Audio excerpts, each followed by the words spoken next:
Nous continuons à parler de ce match. Ababakar Tounkara est notre envoyé spécial.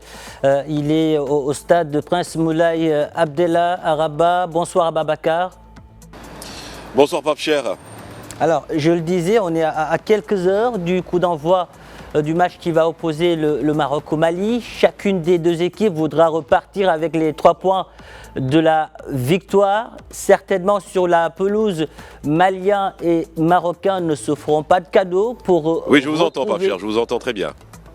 Alors, je reprends. Sur la pelouse, Maliens et Marocains ne se feront pas de cadeaux pour retrouver les huitièmes de finale de cette compétition.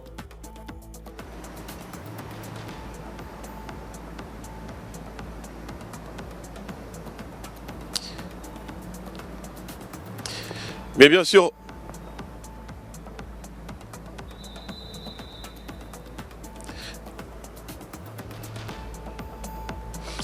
c'est sûr, Pape Cher, aujourd'hui il s'agit d'un duel entre lion et aigle. Est-ce que le lion va déplumer l'aigle ou bien est-ce que l'aigle va survoler au-dessus de la crinière du lion? C'est de ça qu'il s'agit. C'est que sûr, c'est qu'aujourd'hui ici, dans l'antre du stade de Rabat, il n'y aura pas de cadeau à se faire. Les Maliens ont été clairs, nous ne sommes pas là pour faire les victimes, nous sommes là pour battre cette équipe marocaine parce qu'elle est prenable. Et du côté du Maroc, les Lions de l'Atlas veulent assurer la qualification dès le deuxième match. Donc aujourd'hui, on peut dire que ce sera une rencontre épique, une rencontre qui sera probablement historique, une rencontre qui sera parmi les rencontres les plus serrées peut-être pendant cette compétition parce que le Maroc essaie d'avoir les 6 points tandis que le Mali essaie de se rattraper après son match nul contre la Zambie. Donc aujourd'hui on peut dire que les deux équipes sont fin prêts pour en découdre sur ce terrain.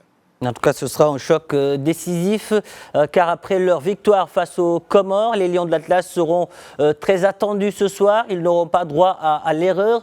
Peut-on dire que ce match sera l'occasion pour le Maroc de confirmer son statut de grand favori de cette CAN ?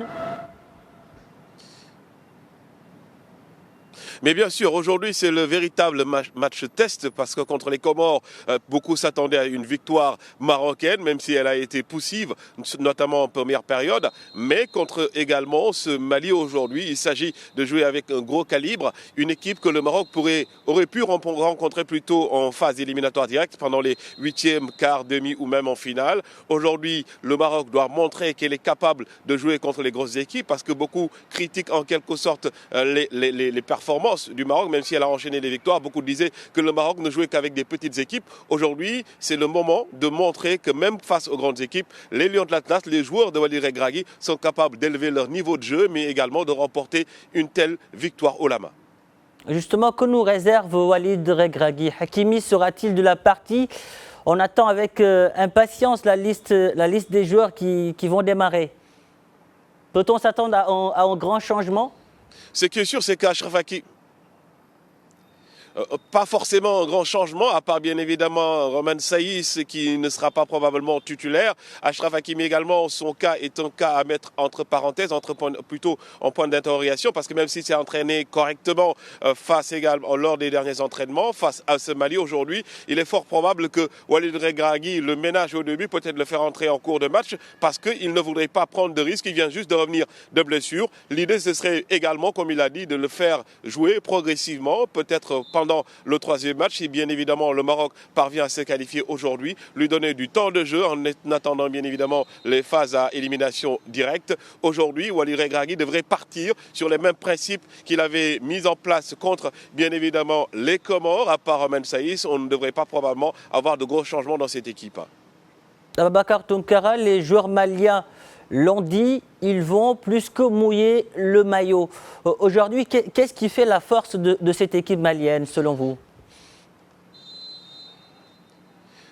La force, c'est le mental, Pape Cher. C'est d'abord le mental, l'envie de prouver également que la rencontre contre la Zambie était une erreur, qu'il faudrait effacer sur le tableau. Cette envie de gagner la première étoile. On se répète encore une fois cette déclaration du capitaine Yves Bissouma en face du chef de l'État du Mali, où il avait dit que nous allons au Maroc pour remporter cette CAN et personne ne pourra nous empêcher de la remporter. Aujourd'hui, les Maliens viendront plus que déterminés et également ils auront envie de montrer que face au Maroc, ils peuvent aussi être en mesure de jouer leur meilleur jeu parce qu'on sait qu'également, ils ont une très très bonne équipe, les Maliens. Le seul bémol, c'est qu'on avait l'habitude de les critiquer par rapport au mental. Aujourd'hui, ils veulent montrer qu'ils ont un mental fort, bien évidemment dans un stade qui sera archi plein, le stade donc Moulay Abdallah de Rabat qui va refuser du monde comme chaque match des Lions de l'Atlas. Sur le terrain, on s'attend à ce qu'il y ait du spectacle, du beau jeu, du spectacle aussi dans les tribunes. Le Maroc joue à domicile et le public devra aussi assurer l'ambiance. Mais bien sûr, et le message de Walid Regragui est passé comme lettre à la poste. Même les supporters le disent. Nous allons au stade non pas pour prendre des photos ni pour manger. Nous allons au stade pour être le 12e homme de cette équipe des Lions de l'Atlas. Nous allons au stade pour regarder le match, mais nous allons au stade comme s'il s'agissait d'un combat. Porter cette équipe marocaine vers la finale, vers une seconde étoile bien évidemment, après celle remportée il y a plusieurs années. Aujourd'hui, Walid Regragui aura 11 joueurs sur le terrain, mais il aura également un 12e homme prêt à appuyer, à accélérer la cadence, mais évidemment à porter haut ces Lions qui seront attendus aujourd'hui dans l'antre de ce stade, bien évidemment. Ababakar Tounkara, merci pour toutes ces précisions. Merci d'avoir répondu à nos questions.